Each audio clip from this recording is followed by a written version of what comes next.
नमस्कार. Kitchen tuber Marathi या YouTube चॅनलमध्ये तुमचं पुन्हा एकदा स्वागत आहे. सध्या बाजारात भाजीचा अळू आला आहे आणि आपल्या घरी या दिवसात अळूची भाजी हमखास बनवली जाते. तर तशीच एक अळूच्या भाजीचा प्रकार आज मी तुमच्यासोबत शेअर करणार आहे. ही भाजी माझ्या सासूबाईंची रेसिपी आहे.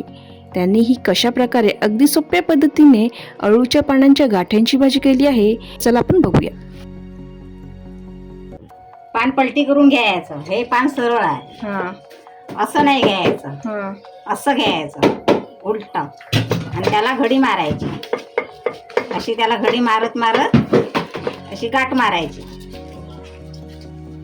सर्व पानं गाठ मारून एकत्र करून ठेवायची. नंतर अशी करायची गाठ मारून.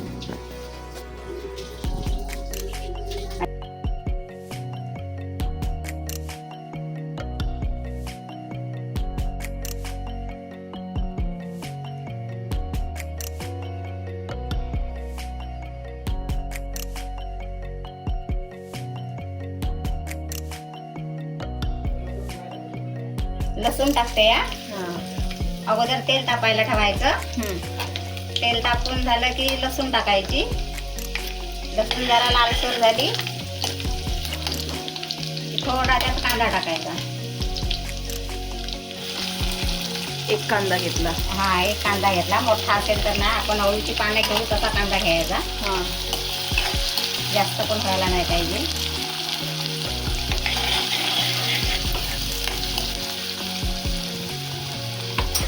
कांदा थोडा वापरून घ्यायचा. झाकण काढून घ्यायचं. बघायचा कांदा किती भाजला येतो. एकदम करपायला नाही द्यायचा, अर्धा भाजला पाहिजे.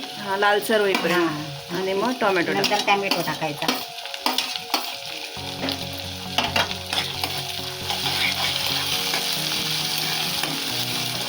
तो पण जरा वाफ द्यायला ठेवायचा.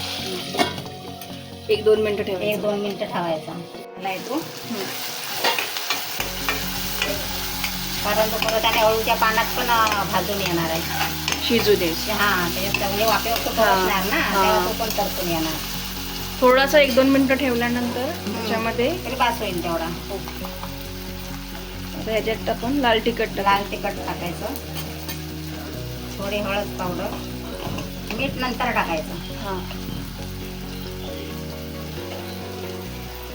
वाफ येऊन झाल्याच्या नंतर मीठ टाकायचं. थोडीशी धना पावडर किंवा जिरा पावडर टाकला तरी चालेल. दोघांपैकी एक किंवा दोन्ही पण तरी चालते वासासाठी.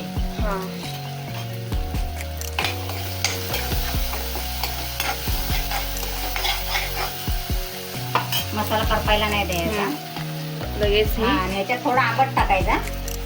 अळूची चिंच कोकम काही.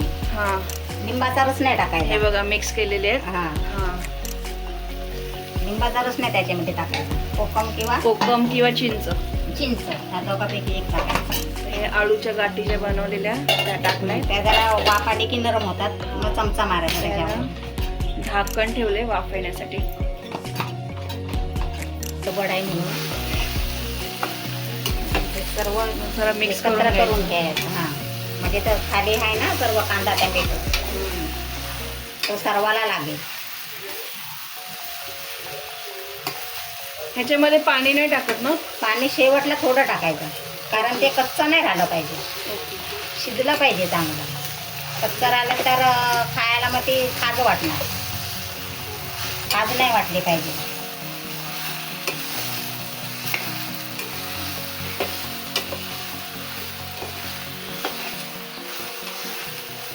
थोडी वाफ द्यायचं आणि मग नंतर थोडं पाणी टाकायचं.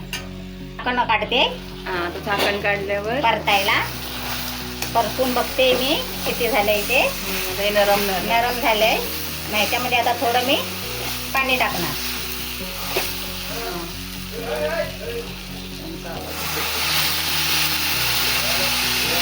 थंडच पाणी टाकलंय ना आपलं? थंड नॉर्मल. आपल्याला समजतंय ना किती शिजतंय ते.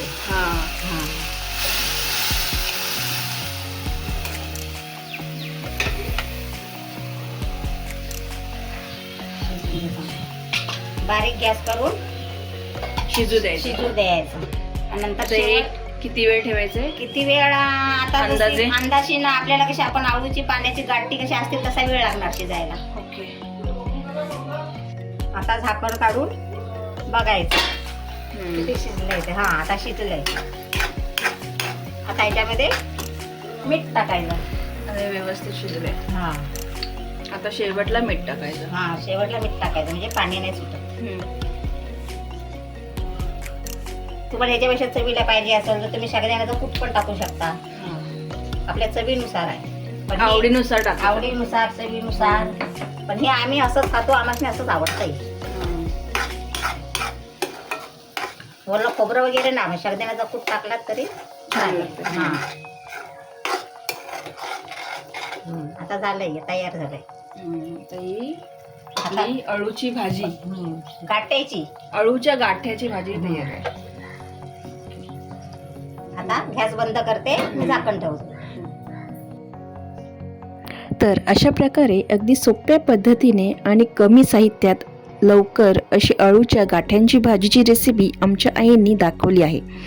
तुम्ही अशा प्रकारे एकदा करून पहा आणि अशाच नवनवीन आणि करायला एकदम सोप्या पद्धतीच्या रेसिपी बघण्यासाठी आमच्या किचन ट्यूबर मराठी या यूट्यूब चॅनलला नक्की सबस्क्राईब करा आणि रेसिपी आवडल्यास नक्की लाईक, शेअर आणि कमेंट करा.